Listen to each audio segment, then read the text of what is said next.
It was meant to be a fun weekend escape. My wife, Jessica, had organized it with her three closest friends, Megan, Lisa, and Brooke. They invited me to join, insisting it would be great for bonding and unwinding together. I was unsure at first, not because I didn't want to spend time with Jessica, but because I always felt like a stranger around her. Friends. We caught the early train on Friday morning.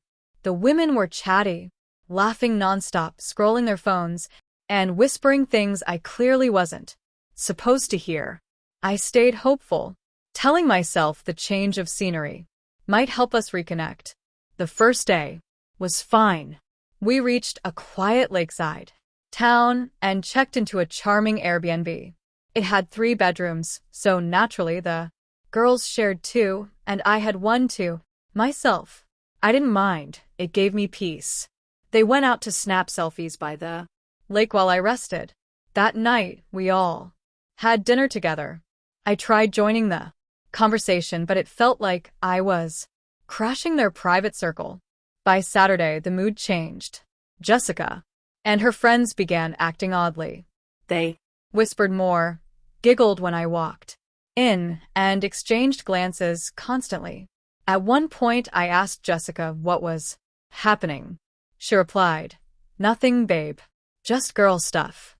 But something was off. That evening, they suggested a short train ride to a nearby village known for its vineyards. I wasn't thrilled about wine tasting, but they insisted, so I went. It was a 45-minute ride. We arrived at sunset. It was stunning. They wanted to explore on foot, so we wandered, took pictures, and browsed a few shops. As darkness settled, they said they were tired and ready to leave. We reached the station and waited for the next train.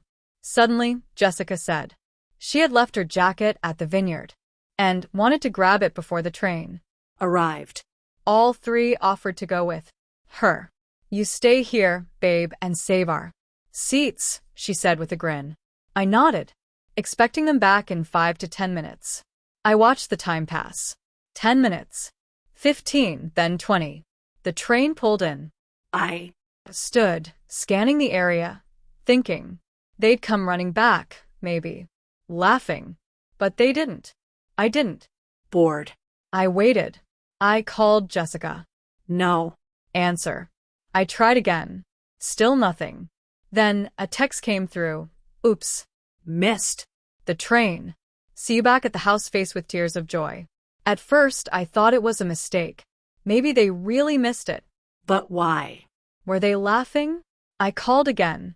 No reply. Another text. "Don't be mad. Just a little prank. Lighten up, face blowing a kiss." I was shocked. Stranded 300 miles from home in an unfamiliar village, clueless about how to get back. The next train wouldn't arrive for 2 hours. It was cold and the platform nearly empty. I sat on a bench, overwhelmed by anger, confusion, and embarrassment. I finally returned to the Airbnb close to midnight. They were up, sipping wine, laughing like nothing had happened. Jessica smirked and said, "You should have seen your face." They all burst out laughing. I didn't. I went straight to bed without saying a word. The next morning, Jessica acted normal, asking if I wanted breakfast. I refused. We didn't speak again until the drive home Sunday evening. In the car, I asked her, "Why would you think that was funny?" She rolled her eyes and said, "It was just a harmless joke. You take things too seriously."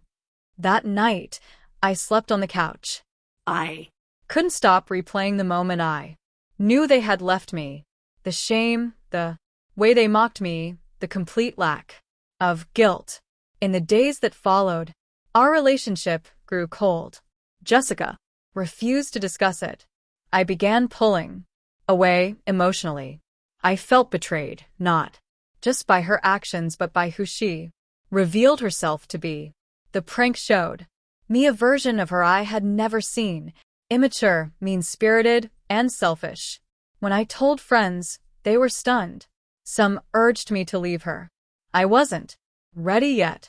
I needed time to figure out what this meant for us. I asked her to attend counseling. She refused, saying I was being dramatic. Eventually, I gave up trying. Something inside me had cracked. The love I once felt became a faint echo. I stopped trusting her. I stopped smiling at her jokes. We felt like strangers. 2 months later, I moved out. Jessica begged me not to go, only then realizing how serious I was. But it was too late. Her apology came after weeks of silence and dismissiveness. I rented a small apartment across town. At first, it was lonely, but peaceful. I no longer feared being the butt of someone's joke. I focused on myself, reading, exercising, catching up with old friends. Jessica kept reaching out for a while, but eventually stopped. A mutual friend told me she regretted it, but was too proud to admit how badly she hurt me. I've dated a bit since then, but I take it slow. I'm more cautious now, more protective of my heart. That night at the train station taught me to value emotional safety above everything else. Sometimes I still think back to that cold bench, the empty platform. That night didn't just leave me physically stranded.